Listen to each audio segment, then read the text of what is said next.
नमस्कार, स्वागत है आपका आपके अपने YouTube channel Delhi D school पर। और आज हमारी कक्षा 9वीं की कक्षा के लिए शिक्षा निदेशालय राष्ट्रीय राजधानी क्षेत्र दिल्ली के माध्यम से कार्यपत्रक भेजा गया है। कार्यपत्रक संख्या 66 और इसमें प्रेमचंद के फटे जूते नामक पाठ से इससे पहले हमने कार्यपत्रक संख्या 65 जो कि इससे पहले वाला था उसमें हमने शुरुआत करी थी प्रेमचंद के फटे जूते नामक पाठ की। यह एक व्यंग्य लेख है जो कि हरिशंकर परसाई जी के द्वारा लिखा गया है और प्रेमचंद जी के ऊपर लिखा है। अब आगे हम इस कार्यपत्रक में पढ़ेंगे उन्हीं के बारे में, लेकिन आप सभी बच्चे जिन्होंने उस पिछले वाले कार्यपत्रक को नहीं किया है वे इसी चैनल पर जाकर वहाँ से इसे समझ सकते हैं, पढ़ सकते हैं और इससे संबंधित जो प्रश्न पूछे गए हैं उनके उत्तर दे सकते हैं। और इस वीडियो को अंत तक देखें और इसका भी कार्य अपनी कॉपी में ज़रूर पूरा करें, क्योंकि ये बहुत ही महत्वपूर्ण पाठ है, इसलिए इसे पढ़ना भी अति आवश्यक है। और आप समझेंगे कि एक व्यंग्य लेख कैसे लिखा जाता है और किस तरीके से किन शब्दों का चयन यहाँ पर हरिशंकर परसाई जी के द्वारा एक महान लेखक, महान साहित्यकार प्रेमचंद जी के बारे में लिखे गए हैं। और जिन बच्चों ने अभी तक इस चैनल को सब्सक्राइब नहीं किया है वे इस चैनल को सब्सक्राइब जरूर कर लें। आगे देखते हैं, शुरू करते हैं इसे पढ़ना। कि चेहरे की तरफ देखता हूँ, क्या तुम्हें मालूम है मेरे साहित्यिक पुरखे की तुम्हारा जूता फट गया है और अंगुली बाहर दिख रही है। क्या तुम्हें इसका जरा भी एहसास नहीं है? जरा लज्जा, संकोच या झेप नहीं है? क्या तुम इतना भी नहीं जानते कि धोती को थोड़ा नीचे खींच लेने से उंगली ढक सकती है? मगर फिर भी तुम्हारे चेहरे पर बड़ी बेपरवाही, बड़ा विश्वास है।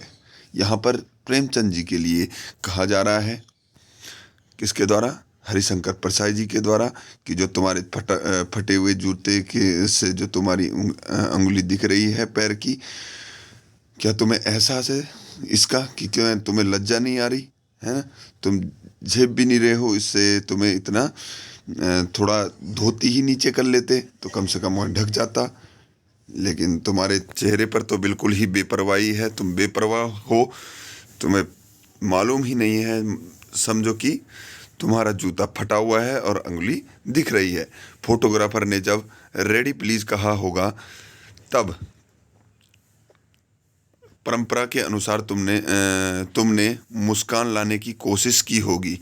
दर्द के गहरे कुएं के तल में कहीं पड़ी मुस्कान को धीरे धीरे खींचकर ऊपर निकाल रहे होंगे कि बीच में ही क्लिक करके फोटोग्राफर ने थैंक यू कह दिया होगा। अब यहाँ पर जब फ़ोटो खींची जाती है तो फोटोग्राफर बोलता है रेडी प्लीज़, यानी कि तैयार हो जाइए। तो आमतौर पर लोग क्या करते हैं, मुस्कुराते हैं।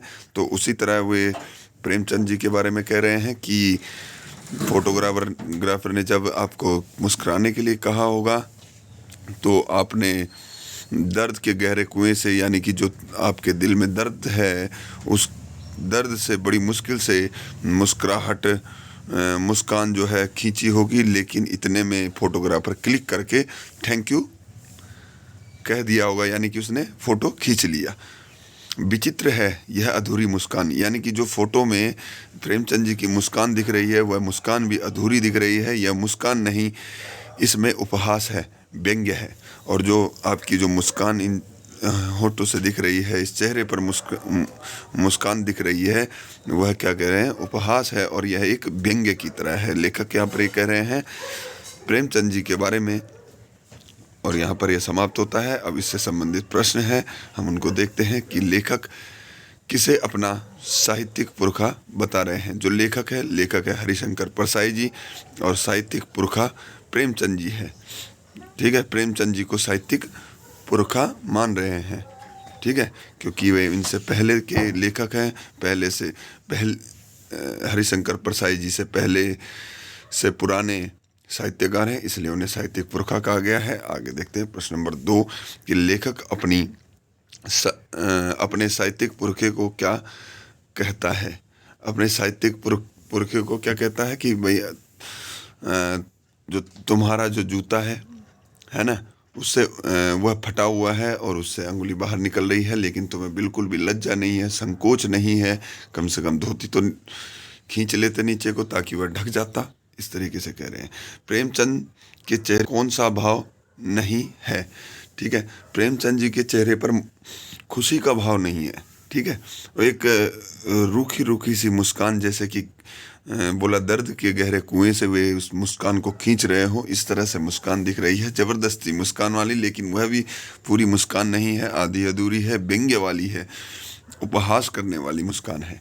आगे देखते हैं प्रश्न नंबर 4 है कि प्रेमचंद ने फोटो खींचते समय क्या प्रयास किया होगा।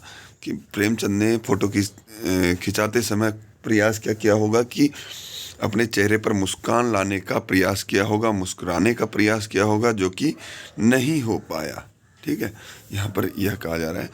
आगे देखते हैं प्रश्न नंबर 5, बेपरवाह शब्द में उपसर्ग प्रत्यय अलग कीजिए।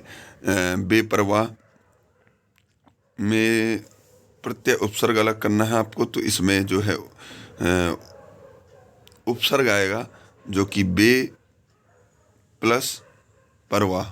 ठीक है, बेधन परवाह, जो खा वाला जो है कि इसमें बे जोड़ दिया, परवाह में बे जोड़ दिया, तो ये उपसर्ग जोड़ा है, तो यही इसका सही उत्तर है। तो ये था आपका आज का कार्यपत्रक। उम्मीद है कि आप समझ चुके होंगे यहाँ पर लेखक क्या कह रहा है और इस पाठ को धीरे धीरे समझ रहे होंगे। मिलते हैं अगली वीडियो में, तब तक के लिए नमस्कार, जय हिंद, जय भारत।